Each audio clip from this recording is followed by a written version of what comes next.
Vamos a ver, las personas que estén detrás de esto, o los entes, los seres que estén detrás de esto, desde luego, hombre, yo creo que podían haber elegido un poco mejor, ¿no? ¿Por qué? Hombre, se fueron precisamente a Alemania. Sí, claro, tiene toda la lógica del mundo. Pues eso es lo que te quiero preguntar. Vale, pero para responderte esta pregunta tendríamos que retroceder muchos años en el tiempo y tendría que explicarte que todo esto está relacionado con los antiguos dioses sumerios Anunnaki. Ah, Ya.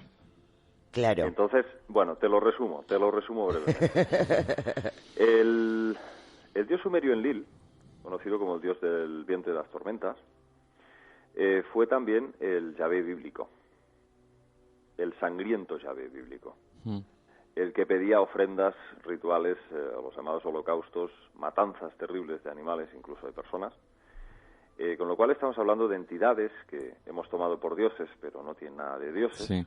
simplemente son seres reptilianos.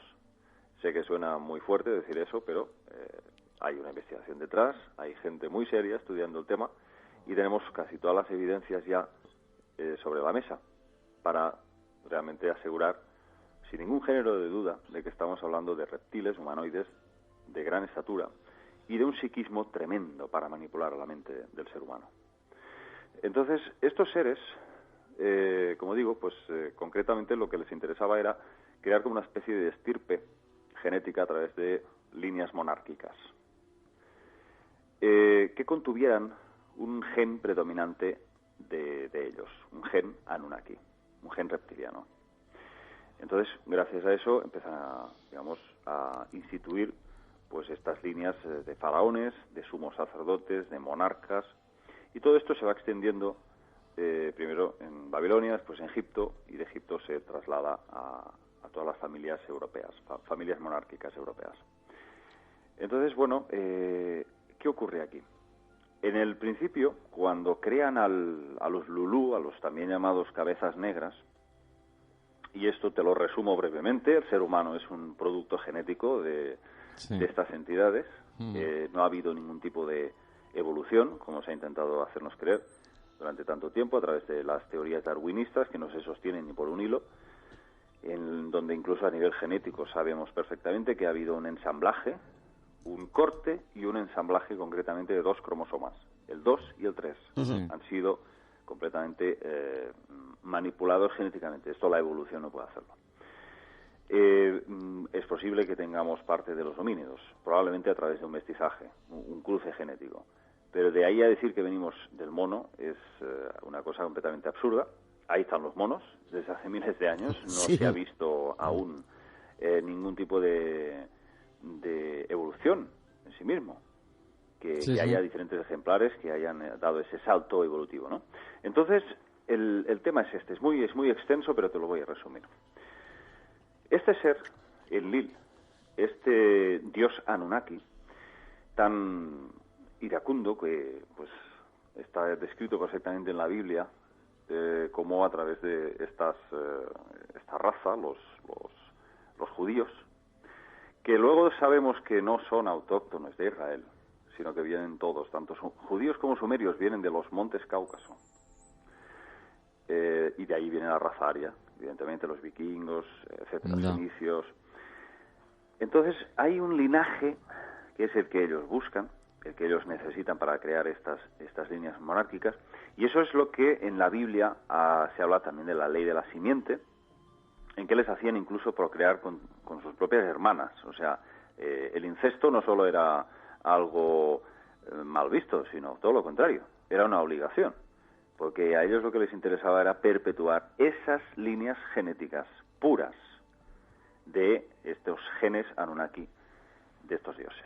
Entonces, en base a eso, había una ley muy dura que no les permitía, o sea, no les dejaban que se mezclaran con otras razas humanas. Los judíos debían ser puros, esas líneas no podían perderse. De ahí viene Adapa, de ahí viene Moisés, Enoc, etcétera, etcétera. Entonces, y de aquí vienen todos los monarcas.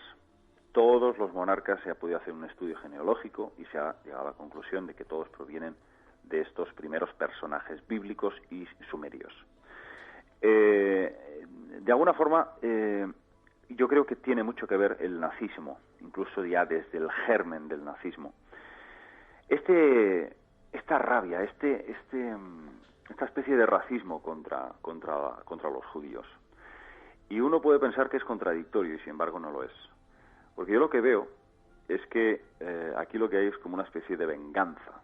Estas entidades no solamente son malignas, sino que son muy vengativas. En la Biblia se relata cómo el pueblo de los amalecitas, que atacaron, se interpusieron en su camino durante el éxodo, cuando los israelitas salían de Egipto, hubo una serie de escaramuzas, y pasaron, creo que fueron 4 siglos.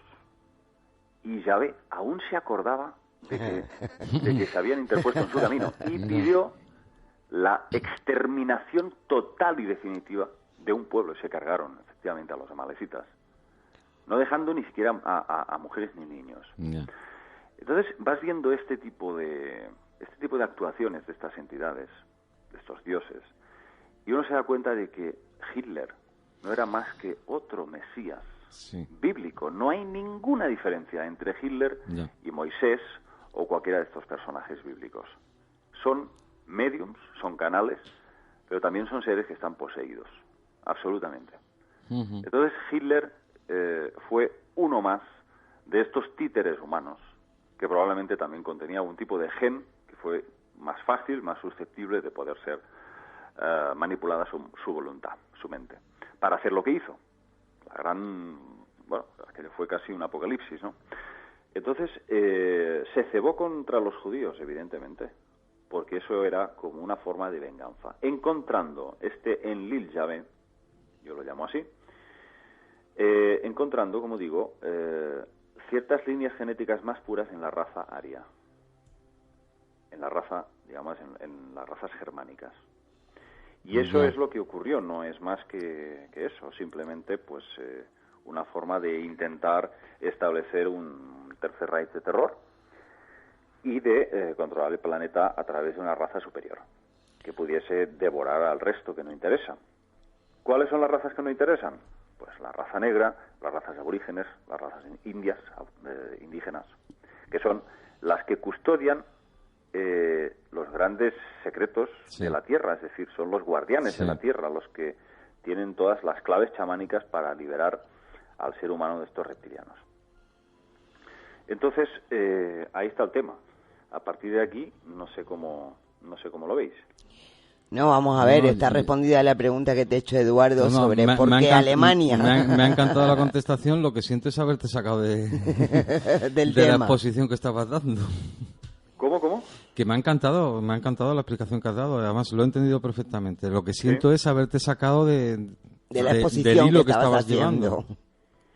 Sí, bien, estos seres están aquí, no por todo el tema de los minerales que tanto hablaba Zecharia Sitchin en las Crónicas de la Tierra, que hablaba de que los Anunnaki habían venido en busca de oro, etcétera. No, para nada. Ellos están aquí por nosotros. Lo que les interesa es el sustrato energético que nosotros les podemos proporcionar bajo ciertos estados alterados de conciencia. Es, digamos, el alimento del sufrimiento, de la agonía y del dolor.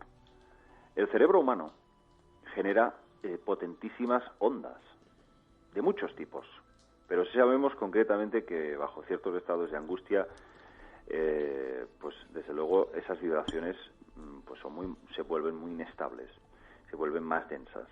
Si estamos hablando de seres que vibran en vibraciones mucho más densas, lo más lógico es que se alimenten del dolor, no de altas cotas de amor. Ya.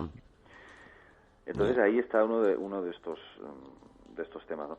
Yo hace muy poquito estuve en Cuarto Milenio y lo estuve comentando. Fue de las pocas veces que se ha dicho en televisión. Y sin embargo, bueno, yo me atreví a decirlo. Sé que me expongo a que me tomen por loco, pero realmente no son pocos los que ya han tratado esto, como Salvador Freixedo, etcétera, etcétera. Sí, entonces, efectivamente. Es un tema que hay que empezar a darse cuenta, a tomar conciencia de que nosotros somos los que les damos sustento a estos seres a través de nuestra ignorancia y de nuestro sufrimiento. Efectivamente, David. Entonces, claro, dicen, ¿no? ¿Cuándo vamos a liberarnos del yugo de estos dioses? Hombre, pues cuando dejemos de ser un alimento. Entonces se van a alargar a otro sitio. Cuando ya no tengan que comer, evidentemente. Claro, por supuesto. Ajá. Cuando se acaben las provisiones. Ajá. Entonces ellos han creado una granja humana, que es uno de los títulos de Freixedo. De Freixedo, exactamente. Sí. Entonces, pues ahí está muy bien sintetizado en esta obra, ¿no? Y es que realmente es así. Ellos han centralizado, pues a través de guerras, a través de divisiones políticas, a través de divisiones de pueblos y de culturas, de enfrentamientos como si fuésemos fichas de un ajedrez, pero de un ajedrez cósmico. Sí, totalmente. O sea, a un nivel, pero vamos, brutal. Y ellos tienen formas de canalizar esas energías a través de puntos clave de la Tierra, a través de lo que llamamos las líneas telúricas o líneas ley, que es donde convergen todas estas energías terráqueas. Esto favorece, digamos, que este alimento energético que nosotros emanamos sea conducido hacia planos que desconocemos, pero que sí sabemos que están relacionados con estas líneas de la Tierra. Y de ahí vienen todos los templos, todas las pirámides, siempre construidas en zonas especiales, específicas. Y de ahí viene todo el legado de los templarios, todo el conocimiento hermético que procede del templo de Salomón. Y que por mucho que lo nieguen, muchos masones dicen que no. A ver, sí, o sea, de ahí viene todo el conocimiento antiguo. Y de ahí viene, pues, todos estos conceptos incluso de radiestesia, de la detección de estas zonas donde se construyen templos sagrados. Y ahí es donde la matan. Ahí es donde la matan. Porque ahí es donde se está centralizando todo esto, a través del sufrimiento humano. Entonces, ¿qué hicieron los nazis? Pues matar, experimentar. Y si tenéis ocasión de ver los experimentos que hizo el antropólogo y médico Joseph Mengele, pues bueno, en los campos de concentración, pues de Dachau, por ejemplo, es uno de los sitios donde estuvo, pues bueno, ahí podréis ver, pues hervir a niños pequeños en una olla gigante, hervirlos vivos, coser, crear siameses artificiales, cosiéndolos. Todo esto sin anestesia, por supuesto. Incluso llegar a coger personas y hacerles la autopsia vivos. Entonces, bueno, en el campo de concentración de Dachau, ahí hubo una especie de fiebre en la que estos sádicos, estos psicópatas, en complicidad con este cabroncete, el doctor Joseph Mengele, llegaban a incluso a sodomizar los cadáveres, qué fuerte, estamos por hablando favor. de cosas muy, muy graves. Sí. Es decir, estamos hablando de cosas que van más allá de la locura humana. Sí, mayormente. Y uno se pregunta, ¿qué finalidad tienen estos experimentos? Hombre, yo creo que todo está centralizado a comprobar hasta dónde llega el límite del sufrimiento humano. Del sufrimiento humano, efectivamente. Porque no puede tener otra finalidad. Joseph Mengele le decía a Hitler que buena parte de estos experimentos pues eran importantes para aumentar la natalidad de la raza aria a través de gemelos, de tener de engendrar más gemelos, ¿no? Y eso es lo que más le interesaba a Mengele, el tema de los gemelos. Pero en realidad lo que buscaban aquí, el fondo, el pozo, el resultado final fue siempre el mismo: mutilar y causar un dolor que no podemos ni siquiera imaginar. Ya me diréis vosotros qué sentido tiene pues coger a un grupo de 10 personas, tumbarlas en el suelo desnudas y quemar plástico y echarles el plástico derretido hirviendo encima de la piel hasta que mueren de agonía. Madre de Dios bendito. Madre de Dios bendito, sí. Sí, la verdad que sí. Porque esto es algo de verdad que le pone a uno los pelos de punta. Sufrimiento por sufrimiento y dolor por dolor. Por supuesto, pero hay que decirlo. Hay que decirlo. Todo esto, para mí, ya digo, ahora ya pues se ha llegado a un punto que ya me he acostumbrado, pero cuando uno analiza estos documentos tan atroces, pues la verdad es bastante duro, ¿eh? Sí, mayormente. David, tenemos que hacer una pequeña pausa para publicidad y si te parece, cuando volvemos de esta pausa, retomamos más que nada el tema de la tecnología, el tema de tecnología nazi. Habías empezado a contarnos lo de las damas esotéricas y seguimos por ahí en cuanto volvamos de publicidad. ¿Te parece? Ok. Bueno, pues volvemos aquí a Luces y Sombras y seguimos charlando con nuestro invitado de esta noche, David Parcerisa, con el que intentamos dilucidar de dónde salió toda esa tecnología, de dónde vino ese gran salto tecnológico que se produjo a raíz de la Segunda Guerra Mundial. David, ¿sigues ahí, me imagino? Sí, aquí estoy. Bueno, nos habías hablado de estas damas esotéricas y de cómo parece ser que entidades pudieron ponerse en contacto con ellas para trasladarle una serie de instrucciones, por decirlo así, tecnológicas, que después poco a poco se fueron convirtiendo en una realidad. Vamos a ver, por ejemplo, yo recuerdo que se hablaba mucho, también vinculado sobre todo con el tema vinculado con la unión que había o la afinidad que había entre los nazis y esas sociedades esotéricas, el tema de los motores de implosión en lugar de los motores de explosión, por ejemplo, porque ellos consideraban que de alguna manera que la creación divina es siempre constructiva, con lo cual no podían ser motores de explosión, sino tenían que ser motores de implosión. Campos electromagnéticos giratorios. A través de electroimanes. Eran algo así como dos placas giratorias dotadas de electroimanes. Entonces generaban estos campos electromagnéticos giratorios. Y parece ser que uno de estos aparatos, como te he dicho antes, el Flugmaschine, que significa máquina de vuelo del otro mundo, a través de la sociedad Thule-Libril, en 1922 empezaron ya a hacer vuelos con esta máquina. Y fíjate, Asunción, lo que pasó, que estuvo 55 minutos volando este aparato a 300.000 kilómetros por hora. Y en presencia del doctor Otto Schumann y María Orsic, cuando la nave descendió, después de 55 minutos volando a esta velocidad, se dieron cuenta de que el fuselaje del aparato estaba desgastado como si hubiese envejecido 100 años. Entonces fue cuando el doctor se quedó estupefacto y le pidió explicaciones a María Orsic, y ella le dijo que estos objetos, estas naves, eran capaces de desplazarse, algo así como crear brechas en el espacio y tiempo, y traspasar más allá de lo que serían agujeros de gusano. O sea, podían entrar y salir hacia otros planos de la realidad. Los ocultistas nazis denominaban a eso el agujero blanco. No un agujero de gusano o un agujero negro, sino el agujero blanco lo llamaban. Entonces, a partir de aquí, creo que necesitaríamos un físico que nos lo explicara mejor. Ya. Porque parece ser que nos encontramos con una tecnología tremenda.